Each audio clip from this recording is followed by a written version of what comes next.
Darius, King of Kings, his life proceeding from Persian springs.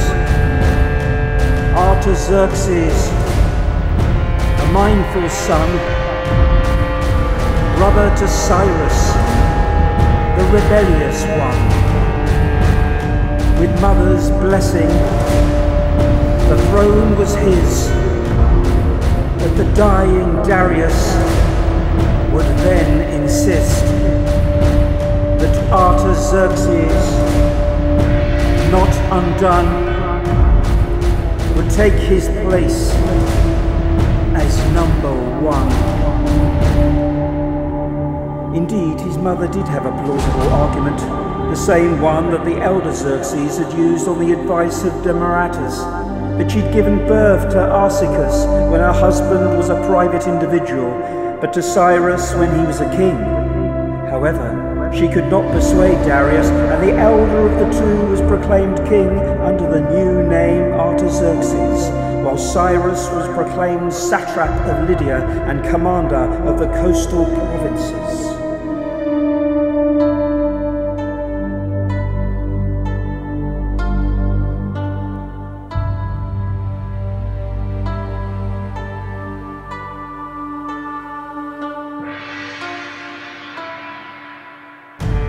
Once installed at SOUTHGATE, beside the shrine in the sacred way, his priestly mentor, a wise old head, warned that Cyrus would strike him dead. Artaxerxes, his life at stake, showed great mercy for mother's sake. This jealous brother, seethed with rage, raised an army, had wars to wage.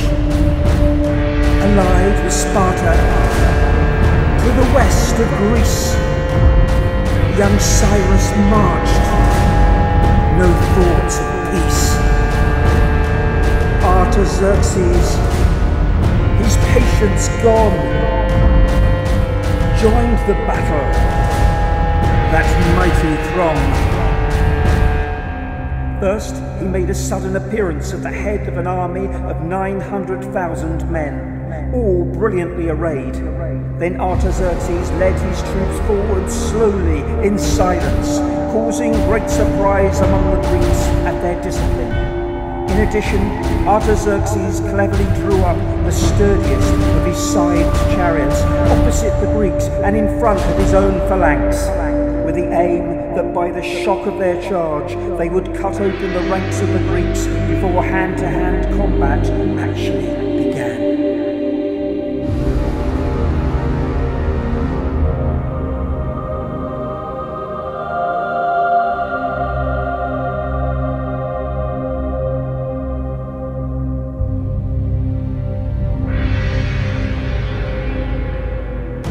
Though fierce in battle, Cyrus fell, there dispatched to Persian hell. Some years later, a Corinthian war, the clash with Sparta on the southern shore. Thebes and Athens paid to fight, with Anatolia restored to light. And then came Egypt, in the African heat, floods and failure, a rare defeat. Revolution, close to home. Bold commanders, a brittle throne. But peace returned, more battles won. Artaxerxes, his work was done.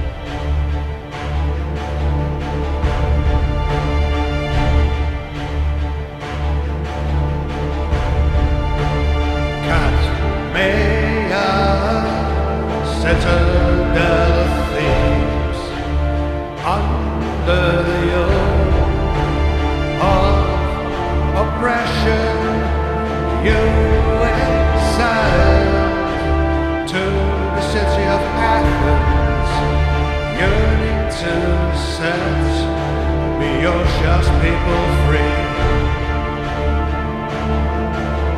Forward march below Venus, commander of the sacred band, the phalanx beckons freedom. Forward march on the attack. Forward march below Venus, the hero of Boeotia. Your army beckons freedom. Forward march on the attack, attack, attack.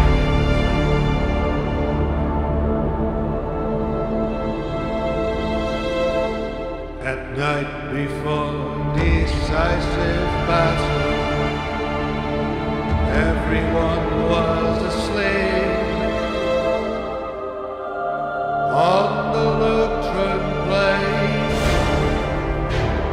on the Leuctran plain.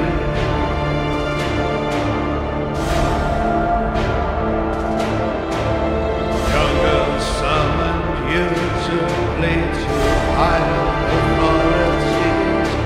It was in a dream, all in a dream. Then that morning a fiery filly was offered to the gods as a sacrifice, as a sacrifice. Epaminondas took the lead and you made the final charge as brothers in arms, brothers in arms, on the day that Sparta fell.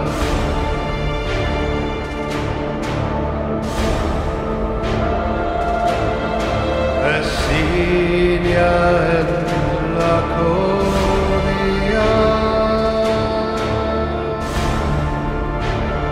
were liberated,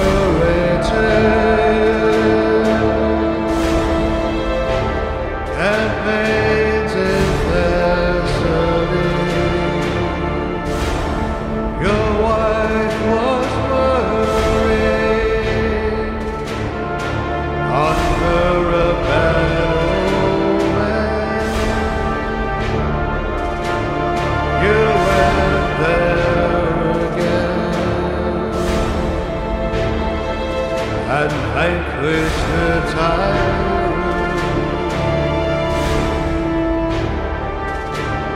that sinners carefully. You gave your life.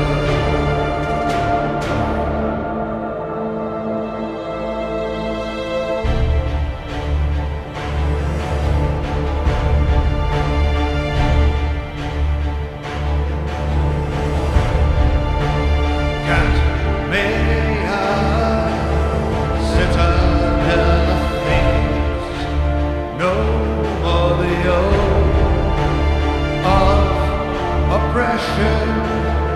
You returned from the city of Athens, and then you set your just people free.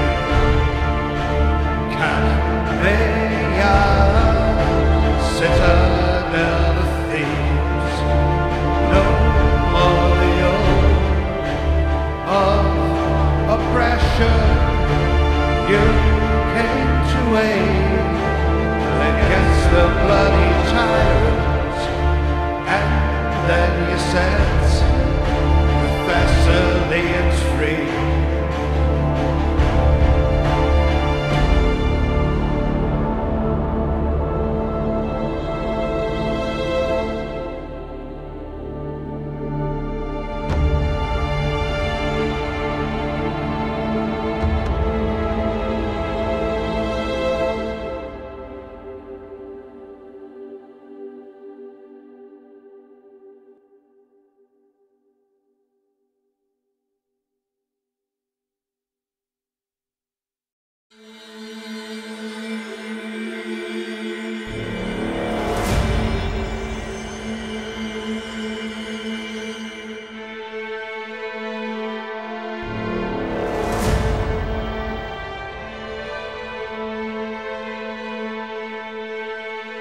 dined.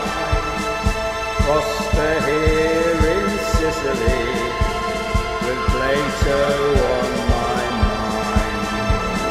I saw a republic so perfect and pure, my teachings ignored by a ruler unsure, my plans unheeded by the stupid and cursed.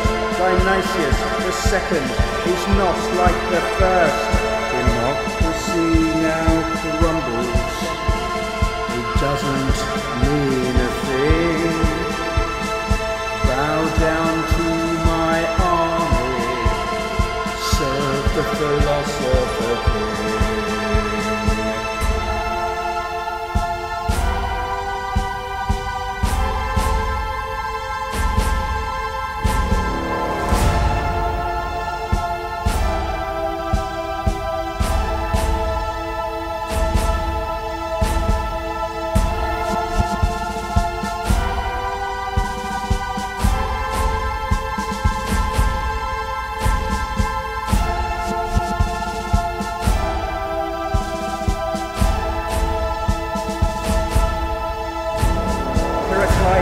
A fool of similar rank, his politics soft or rancid, they stank, ambitious for power with nothing to give. Wounded and beaten, I allowed him to live. The ideas of the master, upon which I have dined, prosper here in Sicily, Plato on my mind. The laws and the dialogues in action on the field. There's no point in reason if violence can build my temple of logic on the bones of the dead. If I can't persuade you, I'll kill you instead. Democracy now crumbles, it doesn't mean a thing. Bow down to my army, serve the philosopher king.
They call me a hero of Corinth, but I am an outcast to my kin.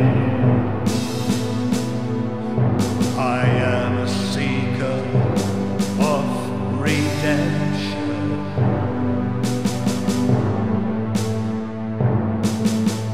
We answer the call from Syracuse to end the tyranny of Dionysius. We set sail towards eastern Sicily. The gods have spoken and they guide us on the road to salvation.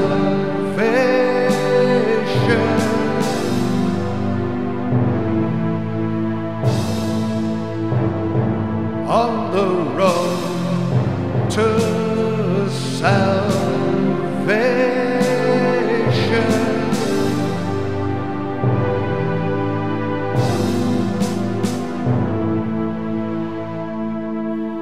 Sicily, wedding gift from Zeus to Persephone.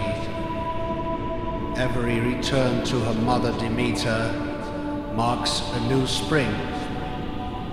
I wash off the stain of fratricide, a new beginning.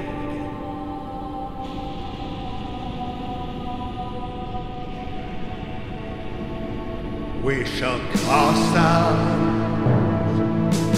all oppressive regimes. New settlers shall be welcome here, and together we shall revive the island.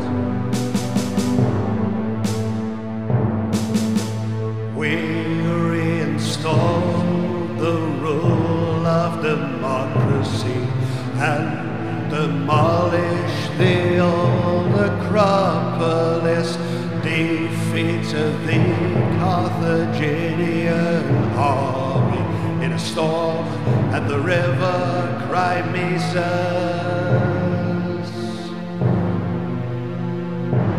On the road to salvation.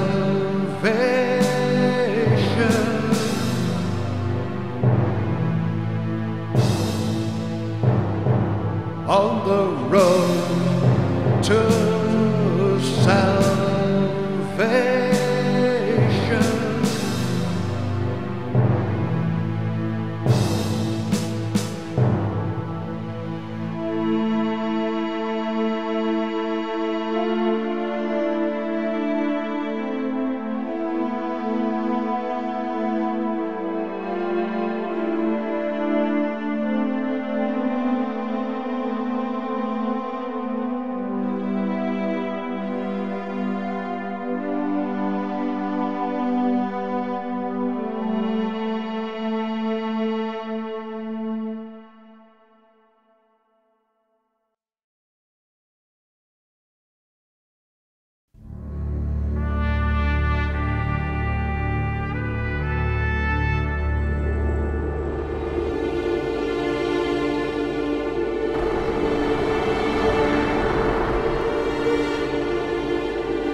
sickly child, Demosthenes' grandmother was said to have been a barbarian. He himself was orphaned at the tender age of 7, and his large inheritance, some 15 talents, overseen by 3 guardians, Xiphos, Demophon, and Theripides.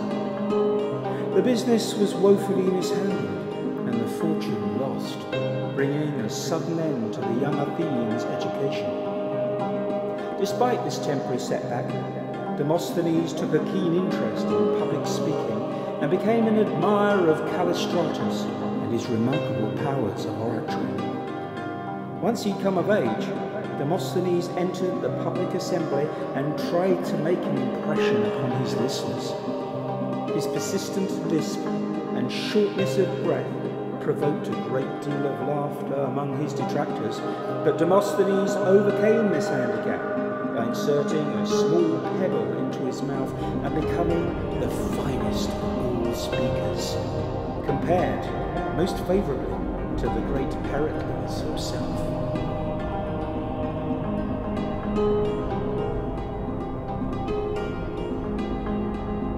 In the wake of the Third Sacred War, as Philip II of Macedonia continued to extend his territories southwards, Demosthenes turned his mind to political affairs and strove to defend Greek sovereignty. Despite his imperialist designs, the king soon realised that he was up against a brave and defiant opponent who used his speeches to rally the Athenians against northern aggression. Demosthenes realised that Philip was just as dangerous as the king of Persia and warned his countrymen that unless they were prepared to fight the Macedonians in Thrace, they would have to fight them in the streets of Athens. Philip tried to bribe Demosthenes, but his advances were quickly rejected. Both he and a second orator, Aeschines, formed a council to meet Philip and negotiate peace.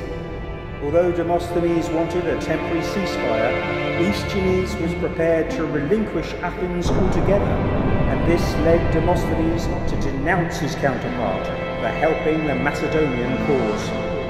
Aeschines was charged with treachery, whilst his accuser had secured the interim ceasefire that he desired.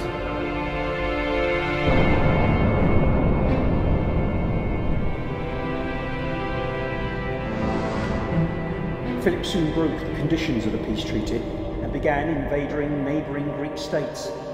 Demosthenes arranged for the formation of a citizens' militia and achieved a number of small victories. Philip, undeterred, inched closer and closer towards Athens, and Demosthenes was forced to urge the city's weary population to rise up against tyranny in all forms. Suddenly, news reached Athens that Philip had been assassinated, and yet a new threat arose in the form of his son, Alexander the Great. Demosthenes had to flee for his life and sought sanctuary in the temple of Poseidon. A military agent, Archias of H.E.R.R, discovered his whereabouts and promised Demosthenes that if he emerged from the temple, his safety would be assured. It was a trap. Demosthenes sat beside the altar and pretended to write a letter, but he bit into the quill and allowed a secret supply of poison to flow into his mouth. Defying Archias to throw his body to the dogs, the life of Demosthenes had finally come to an end. His legacy, passed down the centuries like an inextinguishable torch, shall always remain as a lasting testimony to each and every struggle for independence in the face of autocracy and oppression. Sleep well, Demosthenes. We remember you.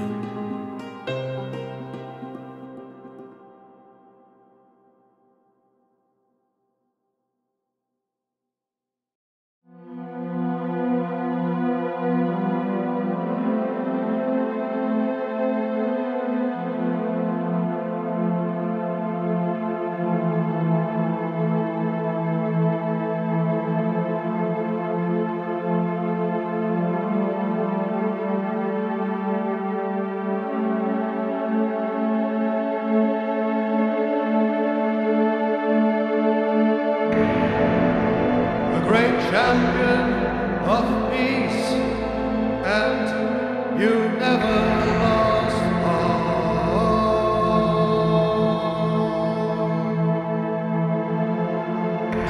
Your moderate stance was the city's light in the dark.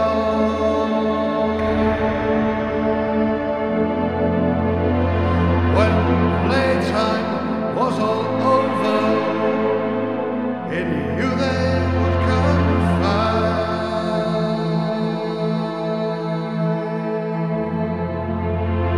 A pointed astragalus, an amazing 45 times,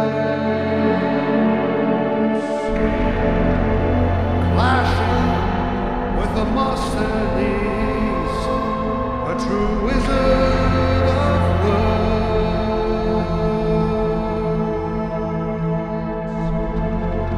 You never turn to flattery of the Athenian herd.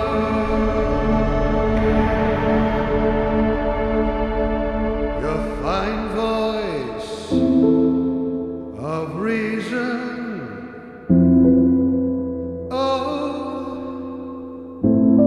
it was silenced, and our words tried to reach you,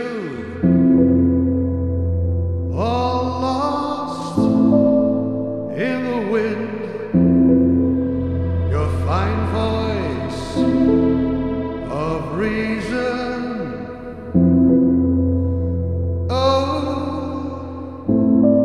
it was silenced, and our words tried to reach you, all lost in the wind.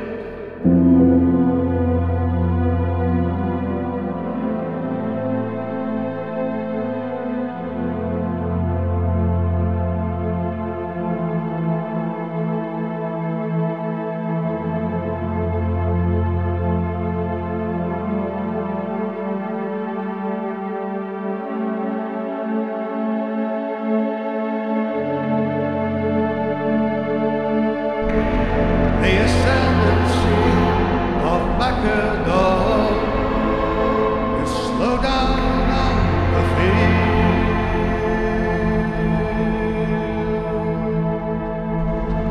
but with the loss at Chironea, the city simply had to yield. You were offered money many times, but you never took the bait.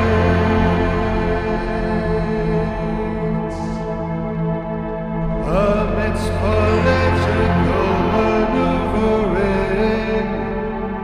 an unfortunate twist of fate, then unjustly accused of treason, you finally ran out of love, and betrayed by the fickle masses, you drank the poison cup.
Born to glory, made to rule. Hear my story. brave and cruel.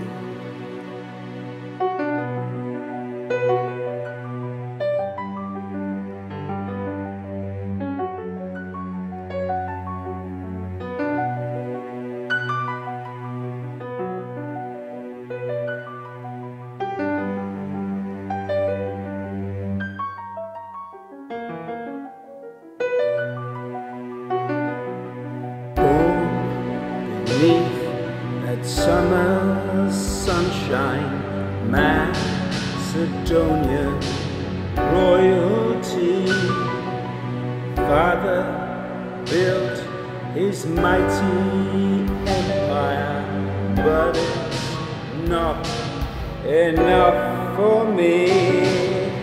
Tutored by the greatest scholars and Aristotle's protege, dreaming, taming wild horses, moons of Phallus fly away. Born to glory, made to rule.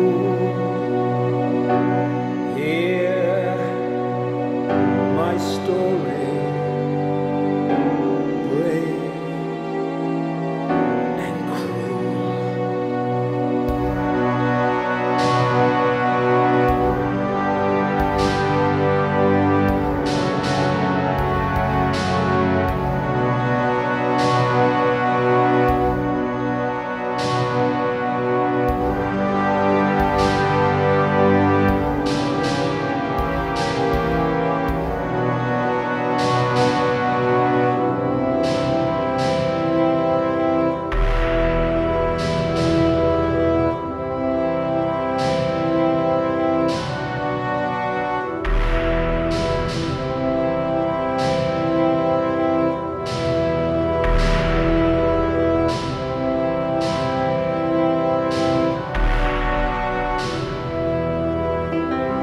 Persia and Samarkand, to India and Babylon, your land and treasure, all part of my hoard.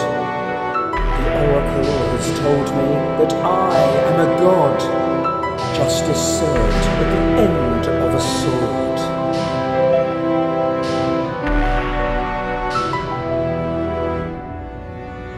Born to glory, made to rule.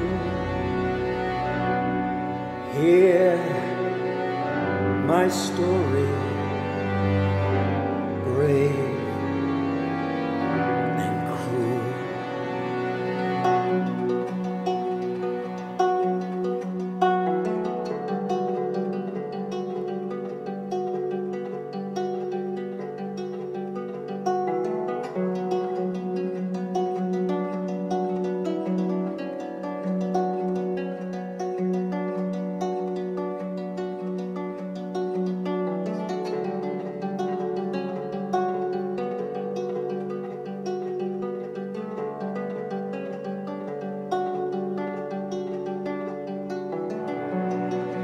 Born to glory, made to rule. Hear my story, brave and cruel. Midas tied the Gordian knot, no man could loosen the ties. I, Alexander, the great and the strong, cut through the rope to claim my prize. But all legends must come to an end. I came down from heaven to put you through hell. Was it through poison or simply disease? History never shall tell.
Leviticus demise. The other diet only shut and out. Here, with his back against the wall, as he hears the trumpet call, is he headed for a fall? No, in Alexander the Great's light, a general of wit and might, he's prepared for this great fight. Yes, he is ready to take the start, as the armies both advance, and they start a deadly dance. Yes, he is ready to take the start, as the armies both advance, and they start a deadly dance.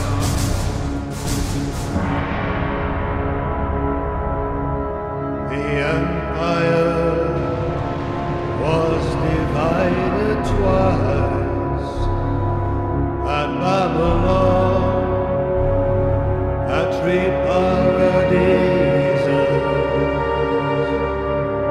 Humanities of Cardia, a Greek among Macedonians, overcame the odds against Crateros and escaped the jaws of Antigonus. Fortune brought him the silver ships and the treasury at Susa.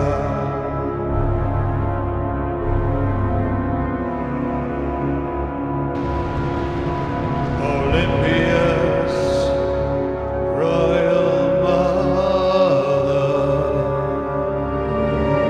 still on his side. From Western Asia Minor, the provinces to him assigned, towards the eastern battles, with Antigonus the one-eyed. Here, with his back against the wall, as he hears the trumpet call, is he headed for a fall? No, in Alexander the Great's light, a general of wit and might, he's prepared for this great fight. Here, with his back against the wall, as he hears the trumpet call, is he headed for a fall? No, in Alexander the Great's light, a general of wit and might, he's prepared for this great fight.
Warriors are born.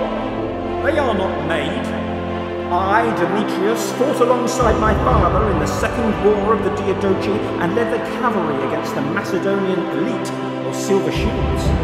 We suffered many losses, including at our defence of Syria against the forces of Ptolemy in Gaza. But I sprang back with a vengeance and scored a notable victory at the Battle of Myus.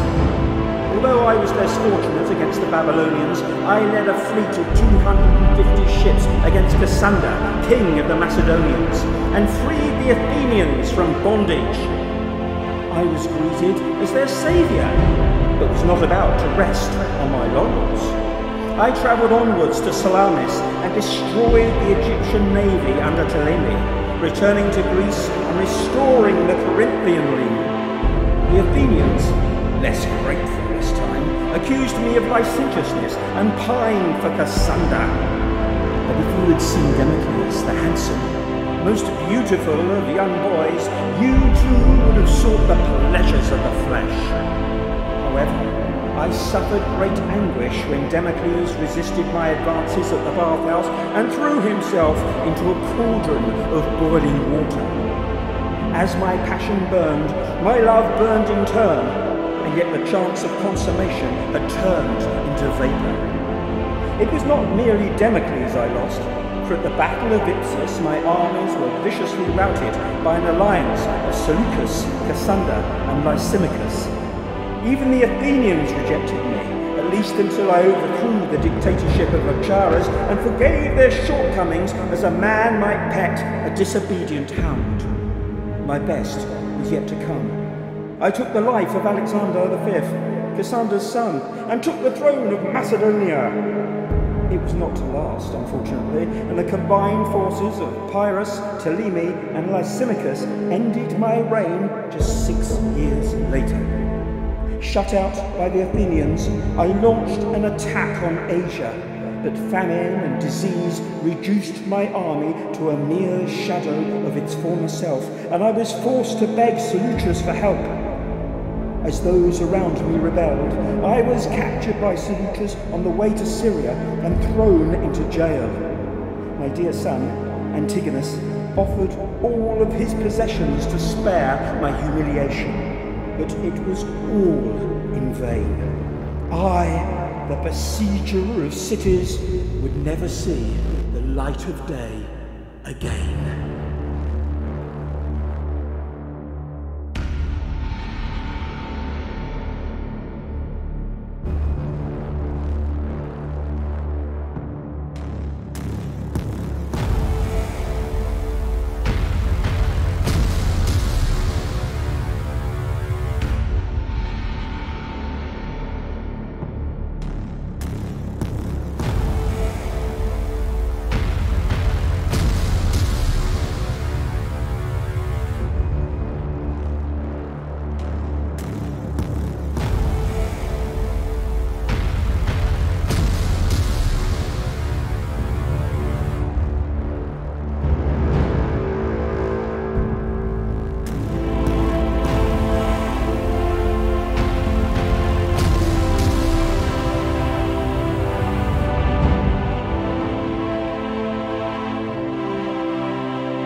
destined for glory in battle and power for grand design.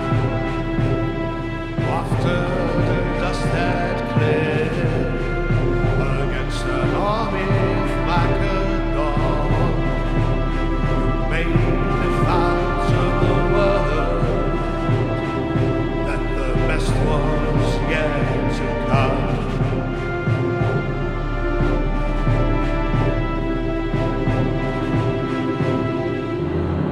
A new great power was rising in the west, and the soldiers of Rome would put you to the test.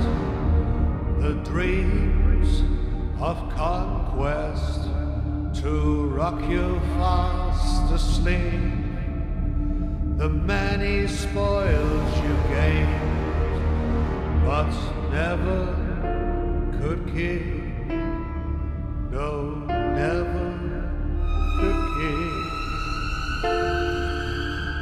Twice the victor at high cost, but the Romans did